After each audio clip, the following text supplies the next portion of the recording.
I'm Adam Collins in Manchester for CricBuzz Centerstage on the day when India made it 7 out of 7 against Pakistan in Men's Cricket World Cup contest. They were absolutely outstanding with the bat. They played to their plan. They laid their platform. It was a new opening partnership with KL Rahul alongside Rohit Sharma, but it didn't make a jot of difference. They stuck to the script ideally. Big opening partnership, KL Rahul passing a half century, but Rohit Sharma, immaculate. He went a bit quicker today than he normally does in the first 10 overs, but after that base was laid, he got quicker and quicker, better and better. Alongside Kohli, the two of them were just bossing Pakistan through the middle overs. It meant that Rohit Sharma made his way to his second century of the tournament, his fifth score in a row above 50. He's in the form of his life. He was actually angry with himself when he got out for 140, which speaks volumes about the way Rohit Sharma is playing at the moment. Pakistan elected to bowl first after winning the toss, which in hindsight looks like a relatively ropey decision. Their bowlers just went on the mark with the exception of Mohammad Amir. Their spinners at different points managed to control the run rate, but it was all smooth sailing for India all the way until probably that rain delay. 75 minutes we had taken out of the game. India had to start again, but it mattered little. The score they had on the board, well in excess of 330, meant that Pakistan were always going to require something of a miracle. However, in saying that, Pakistan didn't start too badly. They lost Imam early leg before wicket. When Bhuvi went down, Shankar back into the side had to finish the end of his over. He went down with a hamstring complaint, which we'll come back to in a moment. But first ball picks up Imam. But the partnership between Babar Azam and Fakhar Zaman was building pace. They were striking the ball beautifully.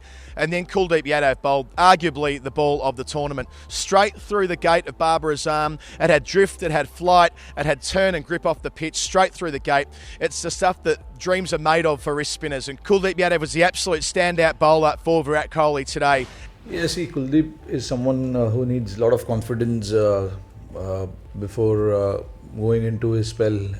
So all as a team, we've been talking about him, that how bigger of a match winner he's been for us in the last year or so. He's probably 48 games and almost 90 wickets. That is almost two wickets per game. That's hell of a record for a spinner, and most of the wickets has come outside subcontinent for him. So he's our match-winning bowler, in that middle over phase. And today also you saw how important those crucial wickets were. Both the batsmen were set, and of course, I mean, he didn't start the tournament the way he would like to, but for us as a group around him, our job is to just make sure that he gets that confidence, he gets that backing from the team.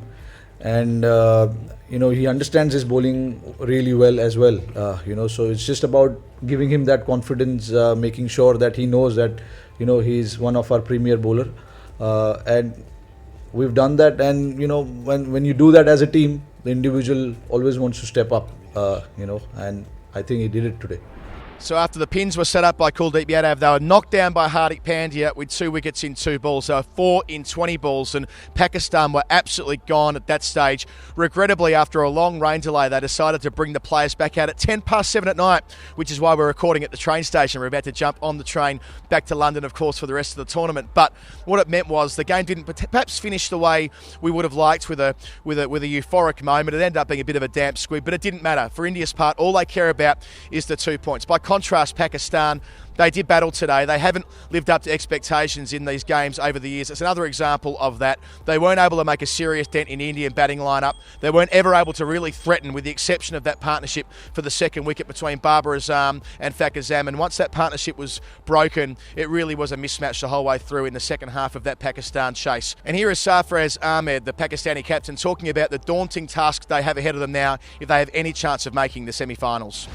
देखिए, अभी तो 4 matches बाकी हैं, और I think अभी जो है हमारे मैचेस जो हैं, आई थिंक हमें ये तो सब चीज़ें तो बात की बात है, लेकिन मैं बस अभी यही कहूँगा कि ठीक है, हमने अच्छी क्रिकेट नहीं खेली, लेकिन अभी हमारे पास 4 मैचेस हैं. हमारा टारगेट यही है कि हम जो है इन 4 मैचेस में अच्छी परफॉर्मेंस दें, कोशिश करेंगे चारों मैचेस जीतें, क्योंकि अभी ओपन पूल है. आज का मैच बिल्कुल एज अ टीम जो है हमारे लिए अच्छा नहीं रहा, लेकिन मैं पूरी उम्मीद हूँ कि हमारी टीम बाउंस बैक कर सकती है अगले 4 मैचेस में. The one thing I would note in closing, that Bhuvaneshwar Kumar's hamstring did go. He was sliding at the crease. He immediately came off the field. Virat Kohli, in his post-match analysis, said that he might be missing his quick for 2 or 3 games. But they're not too worried, because they can just bring Mohammad Shami off the bench. What a great place to be in. India are beautifully placed now. They've won all their games with the exception of the rain out. They are almost certainly going to make the semi-finals. And as for Pakistan, they're in all sorts of bother. The end of a huge day in Manchester for Crickbuzz Centerstage. I'm Adam Collins. I can't wait for the rest of the tournament around the country. It's been a great experience today.